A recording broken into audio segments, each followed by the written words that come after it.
मित्रों, आईपीओ का सीजन अपने चरम पर है। बहुत सारे आईपीओ हमने सितंबर के महीने में देखे और दोस्तों अब नया आईपीओ मार्केट में आने वाला है जिसका नाम है यूटीआई एसेट मैनेजमेंट कंपनी, जो कि अपना आईपीओ लॉन्च करेगी 29 सितंबर को। UTI AMC one of the most largest asset management companies में से एक है इंडिया में, और इसके आईपीओ के लिए बहुत से इन्वेस्टर जो हैं वो बहुत ही ज्यादा उत्सुक हैं। तो दोस्तों इस वीडियो में हम जानेंगे कि कैसे आप अप्लाई कर सकते हैं यूटीआई एएमसी में, क्या है इस आईपीओ की कुछ डिटेल्स, टाइम टेबल क्या है इस आईपीओ का, कंपनी के बारे में जानेंगे, इस कंपनी की स्ट्रेंथ, ऑब्जेक्टिव, रिस्क, सब कुछ जानेंगे जो इन्वेस्टर को जानना चाहिए। तो दोस्तों इस वीडियो को पूरा अंत तक देखते रहिए। मैं उम्मीद करता हूँ कि आप चैनल सब्सक्राइब कर लेंगे क्योंकि ऐसी ही वीडियोस मैं आपके लिए लाता रहता हूँ। दोस्तों सबसे इम्पोर्टेंट बात पहले करता हूँ मैं, तो आप कैसे अप्लाई कर सकते हैं यूटीआई एएमसी के आईपीओ के अंदर। दोस्तों बहुत से यहाँ पर आपको ऑप्शंस मिल जाएंगे, बैंक्स के भी और ब्रोकर्स के भी। मैं आपको डिस्काउंट ब्रोकर्स के नाम बता देता हूँ, जैसे कि grow app, Upstox, Zerodha, 5paisa.com पे आप जाकर इन्वेस्ट कर सकते हैं इस आईपीओ के अंदर। तो दोस्तों जान लेते हैं इस आईपीओ की कुछ डिटेल्स के ऊपर जो आपको इन्वेस्ट करने से पहले मदद करेगी। तो दोस्तों ये आईपीओ खुलेगा 29 सितंबर से लेकर 1 अक्टूबर तक, जहां पर इसमें इश्यू होंगे 3,89,87,081 इक्विटी शेयर्स, जो कि फेस वैल्यू 10 पर शेयर के हिसाब से बांटे जाएंगे। दोस्तों इस आईपीओ के ऑफर फॉर सेल के लिए बात करें तो एसबीआई, एलआईसी और बीओबी ऑफर फॉर सेल के लिए देंगे आपको 1,04,59,949 इक्विटी शेयर्स, और वहीं पीएनबी और टीआरपी ऑफर फॉर सेल देंगे आपको 38,03,617 इक्विटी शेयर्स। दोस्तों इस आईपीओ की प्राइस रखी गई है 552 से लेकर 554 पर इक्विटी शेयर, जिसका मार्केट लॉट होगा 27 और मिनिमम ऑर्डर होगा 27, और ये लिस्ट होगा बीएसई और एनएसई दोनों पर। दोस्तों जान ले कि टाइम टेबल कैसा रहेगा इस आईपीओ का। तो 29 सितंबर को यहाँ पर लॉन्च होगा ये आईपीओ, उसके बाद अक्टूबर 1 को इसकी लास्ट डेट होगी। अलॉटमेंट के लिए भेजा जाएगा ये 7 अक्टूबर को। फंड्स इनिशिएट रिफंड्स करने के लिए 8 अक्टूबर को भेजा जाएगा, और फिर क्रेडिट अमाउंट आपका डीमैट अकाउंट में ट्रांसफर होगा 9 अक्टूबर को, और फिर ये शेयर लिस्ट हो जाएगा बीएसई और एनएसई 12 अक्टूबर को। तो दोस्तों ये तो थी कुछ क्विक डिटेल्स जो आपको जाननी बहुत जरूरी थी। अब हम आगे जानेंगे इस कंपनी के एनालिसिस के बारे में, इस कंपनी के बारे में, क्योंकि बिना कंपनी को जाने इन्वेस्ट करना वैसा ही जैसे आंख पे पट्टी बांधकर गाड़ी चलाना। अगर आपने एक कंपनी का बिजनेस नहीं समझा तो आपने उस कंपनी को नहीं समझा, और आपके इन्वेस्टमेंट जो है वो सीधा जाएंगे लॉस की तरफ। तो दोस्तों यूटीआई एएमसी जो है वो second largest asset management company है इंडिया के अंदर, जो कि क्रिजल रिपोर्ट हमें जून 30 की बताता है ये सब। और हाँ दोस्तों UTI AMC 8th largest company है इस कंट्री में। ये company unit trust of India का सक्सेसर है, और दोस्तों इसकी सबसे बड़ी खासियत है इसका एक्सपीरियंस, जो कि 55 इयर्स का एसेट मैनेजमेंट है इस कंपनी के पास, और ये वन ऑफ द मोस्ट पहले शुरुआती म्यूचुअल फंड्स में से एक था इंडिया के अंदर। दोस्तों अगर हम 4 मेजर स्पॉन्सर्स की बात करें यूटीआई एएमसी की, तो एसबीआई, एलआईसी, पीएनबी और बैंक ऑफ बड़ौदा, ये 4 बड़े स्पॉन्सर्स हैं इसके। यूटीआई एएमसी की सबसे बड़ी खासियत है उसका huge distribution network, 163 financial sectors, 257 BDAs, chief agents, OPAs और 53,000 आईएफएस।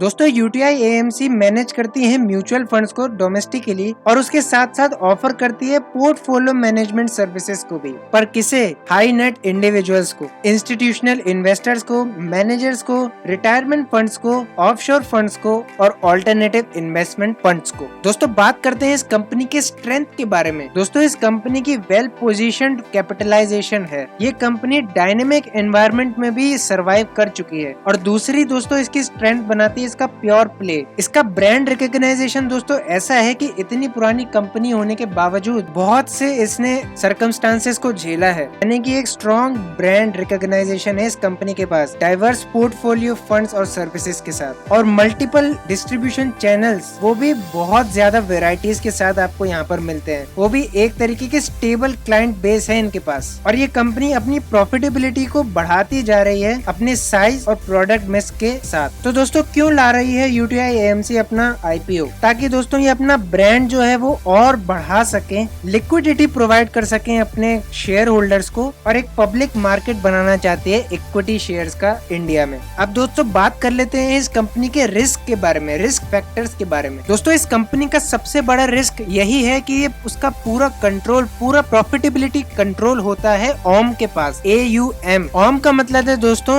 एसेट अंडर मैनेजमेंट, जो कि दोस्तों कभी भी कम हो सकता है। जैसे कि दोस्तों गिरावट आ जाना इक्विटी मार्केट में, इंटरेस्ट रेट्स का चेंज होना, रिडेम्पशन और विड्रॉल में कुछ चेंजेस होना, सब कुछ अफेक्ट करता है ओम को, जिससे इनका डिक्लाइन हो जाता है इनफ्लो ऑफ कैश। और दोस्तों इस कंपनी ने इतनी पुरानी होने की वजह से कभी ना कभी तो अंडर परफॉर्म किया ही होगा। तो दोस्तों इस कंपनी का अंडर परफॉर्मेंस देखने को मिला इनके इन्वेस्टमेंट पोर्टफोलियो के अंदर, जो कि क्लाइंट्स को थोड़ा सा लॉस झेलना पड़ा, और ओम के रिडक्शन की वजह से उनकी इनकम भी दोस्तों गिरी। दोस्तों इस कंपनी को पुरानी होने की वजह से इसने बहुत से पास्ट ईयर्स को भी झेला है, जो कि कंसिस्टेंट डिक्लाइन दे रहे थे इनके पूरे बिजनेस को। और दोस्तों UTI AMC का एक बड़ा डाउनफॉल ये भी है कि सेबी रेगुलर पीरियोडिक इंस्पेक्शन के लिए आती है इस कंपनी में। बस दोस्तों सेबी ही नहीं, PFRDA यानी कि pension fund regulatory development authority भी पीरियोडिक इंस्पेक्शंस के लिए आती है। तो इन्वेस्टर्स के मन में ये जरूर खतरा रहता है कि कहीं उनका फैसला गलत ना हो। और दोस्तों इसकी सबसे बड़ी स्ट्रेंथ ही इसकी सबसे बड़ी रिस्क में आ जाती है, वो है इस कंपनी की ब्रांड वैल्यू, इसकी रेपुटेशन। क्योंकि ये ऐसी कंपनी है जो म्यूचुअल फंड सर्विसेज प्रोवाइड करती है, तो थर्ड पार्टी रिस्क काफी बढ़ जाता है कि वो थर्ड पार्टी कैसी होगी, क्या वो आपकी कंपनी को कोई डैमेज दे सकती है। इसका रिस्क हमेशा इन्वेस्टर को सताता रहता है। और दोस्तों इस कंपनी का क्रेडिट रिस्क, इस कंपनी का कर्ज वाला पोर्टफोलियो भी कभी कभी इन्वेस्टर्स को डराता है और सिग्निफिकेंट लॉस दे सकता है। और कम्पिटिटिव प्रेशर की वजह से कंपनी रिव्यू करती है उनकी फीस को, जो कि रिड्यूस कर सकता है उनकी इनकम और प्रॉफिटेबिलिटी को। दोस्तों बात करें इस कंपनी के फाइनेंशियल्स के ऊपर, तो आपकी स्क्रीन के ऊपर है इस वक्त, जो कि आप पॉज करके खुद पता लगा सकते हैं कि ये कंपनी आपके लिए है या नहीं। तो दोस्तों मुझे क्या लगता है कि आपको इस कंपनी में इन्वेस्ट करना चाहिए कि नहीं, और किसे करना चाहिए इस कंपनी में इन्वेस्ट। तो दोस्तों UTI AMC बहुत गिने चुने नामों में आता है जो कि म्यूचुअल फंड इंडस्ट्री में इतने फेमस हैं। और म्यूचुअल फंड्स एक ऐसी जरूरत बन चुके हैं आजकल, जो कि बहुत से लोग कर रहे हैं और करना चाहते हैं। लेकिन IPO में इन्वेस्ट करने से पहले आप कंपनी की डिटेल्स उनकी साइट पे जाकर देख सकते हैं। तो दोस्तों हैप्पी इन्वेस्टिंग। उम्मीद करता हूँ आपको ये वीडियो पसंद आया। ये थी कुछ क्विक अपडेट्स इस IPO के बारे में। ऐसी ही वीडियोस देखने के लिए प्लीज चैनल सब्सक्राइब कर लें और बेल आइकन जरूर बजा दें। कमेंट करके बता सकते हैं कि आपको कोई डाउट है तो। मैं मिलता हूँ आपको अगली वीडियो में, तब तक के लिए बी बिजी।